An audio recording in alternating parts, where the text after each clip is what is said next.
ये आकाशवाणी है। अब आप निखिल कुमार से समाचार सुनिए।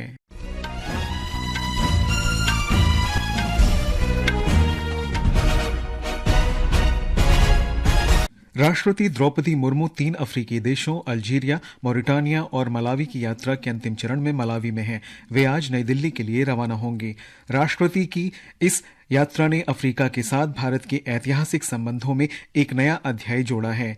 ये राष्ट्रपति की इन अफ्रीकी देशों की पहली यात्रा थी और भारत की अध्यक्षता के दौरान अफ्रीकन यूनियन को G20 का स्थायी सदस्य बनाए जाने के 1 साल बाद हुई है।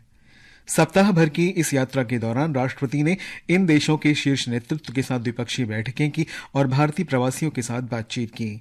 इस यात्रा ने अफ्रीका के देशों के साथ हमारे मौजूदा मैत्रीपूर्ण तथा सौहार्दपूर्ण संबंधों को और सशक्त करने की पुष्टि की है।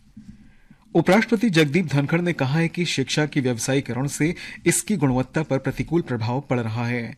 वे आज राजस्थान के सीकर में एक निजी शिक्षण संस्थान के समारोह को संबोधित कर रहे थे। उपराष्ट्रपति ने कहा कि शिक्षा का व्यावसायिक बन जाना देश के भविष्य के लिए अच्छा नहीं है। उन्होंने कहा कि शिक्षा आय का साधन नहीं है, बल्कि ये त्याग, दान और स्वस्थ समाज के निर्माण का माध्यम है।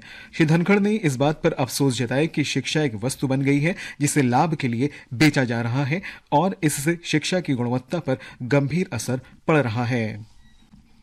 उपराष्ट्रपति ने कहा कि ब्रिटिश शासन के तहत भारतीय शिक्षण संस्थानों को नष्ट कर दिया गया था। उन्होंने कहा कि विद्यार्थी शिक्षा के लिए विदेश जाना चाहते हैं, लेकिन भारत में कई अवसर हैं और संस्थानों तथा उद्योग जगत के अग्रणी सदस्यों को उन्हें इस बारे में जागरूक करना चाहिए। श्री धनखड़ ने कहा कि इससे प्रतिभा पलायन और विदेशी मुद्रा की हानि रुकेगी। उन्होंने राष्ट्रीय शिक्षा नीति की भी सराहना की। रक्षा मंत्री राजनाथ सिंह ने आज नई दिल्ली में राष्ट्रीय रक्षा महाविद्यालय के 62वें दीक्षांत समारोह को संबोधित किया।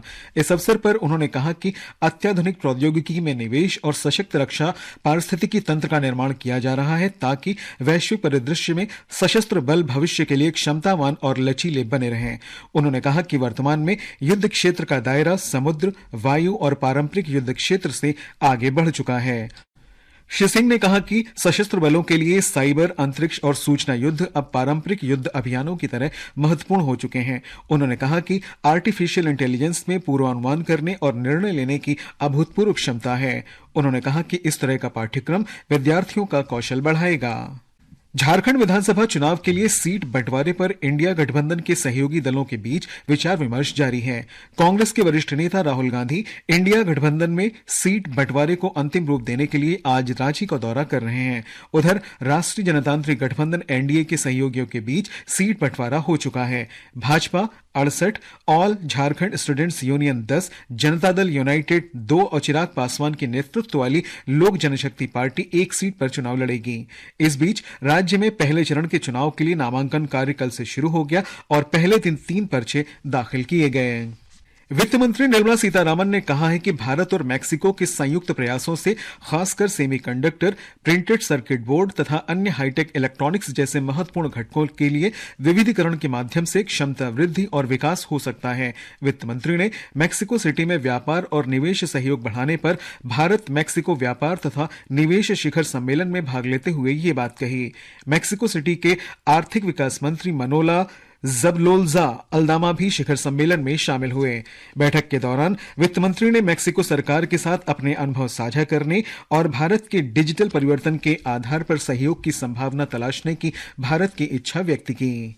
विजया राहटकर को राष्ट्रीय महिला आयोग का अध्यक्ष नियुक्त किया गया है। महिला और बाल विकास मंत्रालय ने इस संबंध में अधिसूचना जारी की है। युगांडा में मंकी पॉक्स के 49 नए मामले दर्ज किए गए हैं। इसके साथ ही युगांडा में मंकी पॉक्स के मामलों की कुल संख्या 145 हो गई है। युगांडा के स्वास्थ्य मंत्रालय के अनुसार राजधानी कंपाला में 27 नए मामले दर्ज किए गए हैं। बेंगलुरु में न्यूजीलैंड के साथ जारी पहले क्रिकेट टेस्ट मैच के चौथे दिन भारत ने दूसरी पारी में 7 विकेट के नुकसान पर 441 रन बना लिए हैं। भारत ने इस तरह से न्यूजीलैंड पर 85 रन की बढ़त बना ली है। इसके साथ ही ये समाचार बुलेटिन समाप्त हुआ।